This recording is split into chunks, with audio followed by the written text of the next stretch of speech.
Hello, people. Welcome to something very, very different to what I normally do. I'm making a game, and I have been for quite some time. I've been programming since I was like 4 or something ridiculous, and this is the first game that I've been making that I really felt like it could be going somewhere. So I'm making a devlog. Mainly so that when I stop doing this for 3 years and then come back to it, I've got some record of the haphazard nature in which I did all these things. It is made in Godot. Normally I used Unity, but I've been trying out Godot a little bit, and I've been really enjoying it, to be honest, as it goes. I was expecting it to be a bit more, well, basic, but it's not. It's got some real depth to it, and I'm happy with how easy it is compared to how much you can do with it. But yes, I'm just scrolling through some random things, what are they called? Scripts at the moment. But yes, I am making a game, so welcome to Devlog number 1. So, I guess a good place to start would be talking about the premise a little bit. It is a platformer, as you may be able to tell from the level design that I'm showing you at the moment. Yeah, definitely a platformer, with a little bit of a quirk that I will tell you at the end, in an attempt to get viewer retention and everything. But there's a gimmick, and I think I'm very excited about the gimmick, and I think if you stick around you will understand why. But it is a platformer. Originally I was going to go like Metroidvania, but the way that things are coming together, we're ending up more around the mark of a bit like Celeste, where it's got that sort of Metroidvania nature, but it's still level based, which I don't hate, to be honest.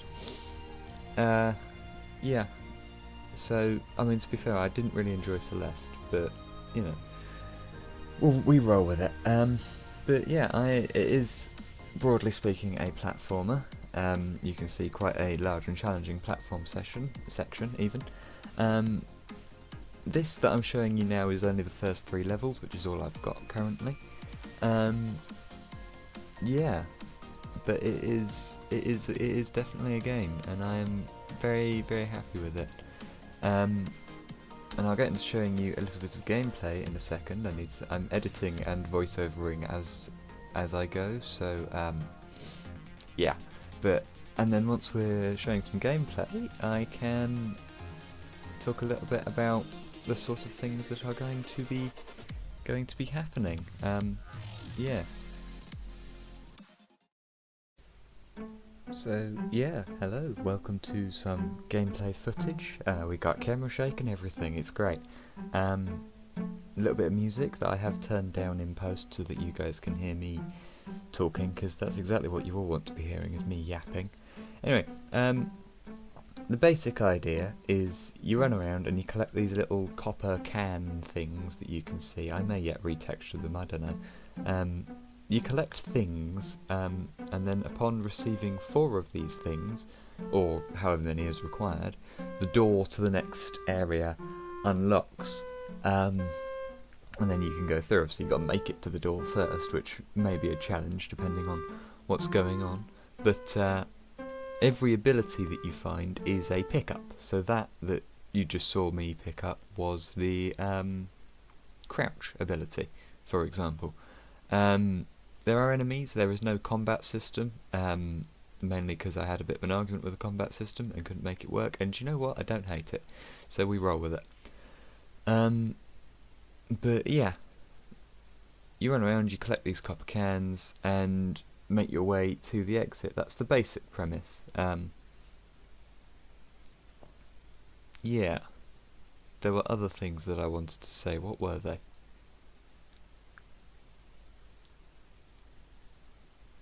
I really don't know. Oh yeah, I'm also quite proud of the little checkpoint flags. I'm managing to say this at a time where there are no checkpoint flags. but I'm quite proud of the little checkpoint flags. They're randomised, so every time you reload a scene, they change into different things. My friends who are helping me with the art for this game did a couple of them, and then there's a bunch of just coloured ones, and then there's the Irish flag, there's the Union Jack, there's all sorts. But as you may have noticed from some very clever and definitely not jumpy editing, I cut out some bits of gimmickry, and that is this. When you touch those strange, they're meant to be brass, but they've come out more gold, and you know what, I'm just going to roll with it. Those strange brass, copper, gold, no not copper, gold gems, the entire world switches into a top-down format, which is great in terms of level design, because it means I've got to be designing both a top-down and a platformer game all in one, which isn't at all confusing. And then when you touch the copper gems, you return to the platforming mode. Yeah, that is the gimmick that I thought I would close off yapping about, but it is, yeah. Honestly, it's really difficult to design levels, because obviously all amounts of verticality are entirely scuppered by just the top-down mode, because by the nature of it you can walk up as high as you want, which is why I added the crouch ability, which you can only access while you're in platformer mode. So while you may be able to get up to the gap in top-down mode, you need to wait until you have, say, I don't know, it's a platformer, there'll probably be a double jump at some point. You'll have to wait until you have double jump before you can get up there yourself and use the crouch ability to get through the little gap. Yeah, which is it's a challenge to make things work, and it doesn't lend itself to a particularly long game, because once you've got all of the abilities you start running out of puzzles. But it is going to be puzzle centric, puzzle and platformer centric.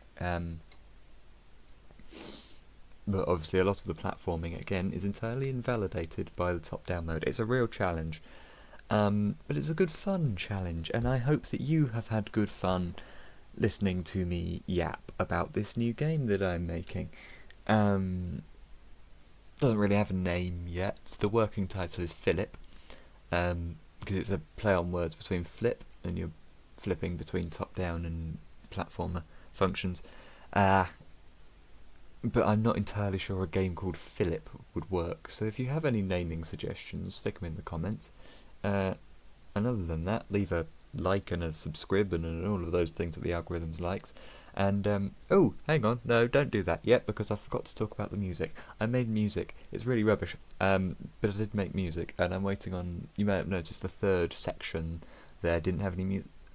Oh, Jesus. Didn't have any music, because I'm waiting on a friend of mine to make the music for that section, because that section needs to have some cooler music for reasons that will become clear later. Yeah, now you can do the likings and the subscribings and the commentings and the things that the algorithms likes. I hope you have enjoyed listening to me yap about this game, and I will see you around for the next one, hopefully, fingers crossed. Bye!